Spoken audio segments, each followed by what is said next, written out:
नमस्कार आप सभी का। मेरा नाम अंकित है और मैं आज आप सभी का आज की करियर क्लास में स्वागत करता हूँ। करियर क्लास युवा generation unlimited India, UNICEF India और आसमान फाउंडेशन की एक पहल है। आज के सेशन का नाम है हारी बाजी को जीतना हमें आता है। ये सेशन हमारे पास लेके आई हैं मिस आकांक्षा भाटिया।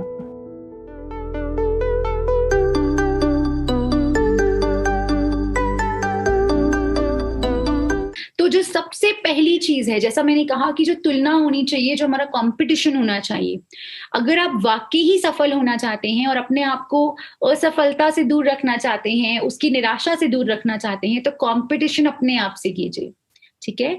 पहली चीज जो हमें देखनी है वो ये है कि आपका जो लक्ष्य आप निर्धारित करते हैं, वही आप बोलेंगे मैम बार बार लक्ष्य की बात करती हैं, लेकिन लक्ष्य बच्चों वाकई बहुत जरूरी होता है हमारे जीवन में। उसको ठीक से निर्धारित करना उससे भी ज्यादा जरूरी होता है। तो लक्ष्य वो निर्धारित करें जिसको आप प्राप्त कर सकते हैं, जिसको आप उच्च वे में हासिल कर सकते हैं, और जो आपको, जैसे कि मैं आपको एक उदाहरण देती हूँ।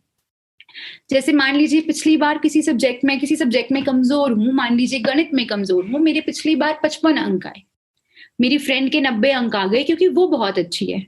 तो मेरा जो लक्ष्य है वो ये नहीं होना चाहिए कि मुझे भी 90 लाने हैं या मुझे तो 99 लाने हैं या 95 लाने, नहीं। मेरा लक्ष्य ये होना चाहिए कि मुझे 65 से 70 के बीच में लाने हैं। ये अचीवेबल है। ये वो लक्ष्य है जो मैं पढ़ाई करके, मेहनत करके हासिल कर सकती हूँ। और सबसे जरूरी बात, ये वो लक्ष्य है जहां पे मैंने अपनी तुलना अपने खुद के साथ की है और किसी और के साथ नहीं की। तो लक्ष्य को निर्धारित करते समय जो आप एक मेजर लेते हैं, जो एक बेस लेते हैं, वो आपकी खुद की होनी चाहिए, किसी और की नहीं। ठीक है। दूसरा और बहुत जरूरी, बुरे लोगों से छुटकारा पाएं। यहाँ बुरे लोगों से मेरा मतलब क्या हुआ, मैं बहुत ही स्पष्ट कर दूं, क्योंकि अच्छा बुरा भी एक ऐसी चीज है जो हम सबकी अपनी अलग ही परिभाषा होती है। बुरे लोगों से मेरा मतलब है वो लोग जो आपको निराशा की ओर लेके जाते हैं, वो लोग जो आपको इस प्रकार महसूस करवाते हैं कि आप बार बार असफल हो रहे हैं, वो लोग जो आपको आपके लक्ष्यों से कहीं ना कहीं दूर करते हैं। वो कोई भी हो सकते हैं आपके जीवन में, ऐसे लोग जो आपको लक्ष्य को प्राप्त करने के बीच में बाधा डाल रहे हैं, जिसे हम इंग्लिश में कभी कभी टॉक्सिक पीपल भी कहते हैं।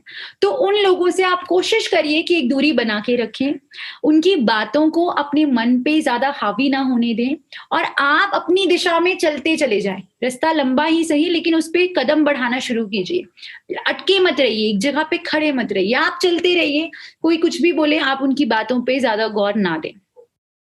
तीसरी और अगेन बहुत जरूरी चीज है ये भी, अपने वास्तविक स्वयं को जाने। ये चीज पहचाने कि आप कौन हैं, आपकी पहचान क्या है। याद है आपको पहली क्लास में आपको बताया था मेरी पहचान के बारे में। तो अपनी पहचान को उजागर कीजिए, फाइंड हु यू आर, अपने आप को ढूंढिए। और सबसे जरूरी बात, समय समय पे अपने रिफ्लेक्शंस करते रहिए। समय समय पे आप देखिए कि आपकी प्रोग्रेस क्या हुई है। और आपको बहुत तरीके बताए थे मैंने इस चीज के भी कुछ सेशन पहले।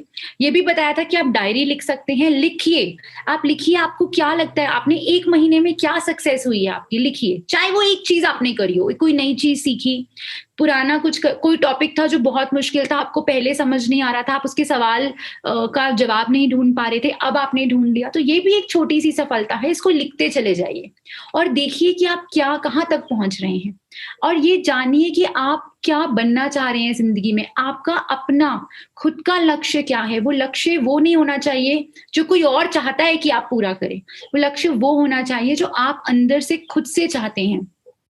और घबराइए मत अगर आपको नहीं पता इस वक्त कि आप क्या चाहते हैं।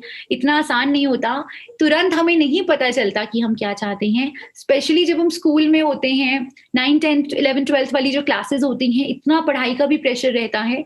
लेकिन कुछ समय अगर आप निकालेंगे, अपने आप को अच्छे से आंकें, तो शायद कहीं ना कहीं बाहर की थोड़ी मदद लीजिए। काउंसलर्स हैं, आप जैसे आपको बताया था, आप हेल्पलाइन नंबर पे भी फोन करके इस बारे में भी चर्चा कर सकते हैं।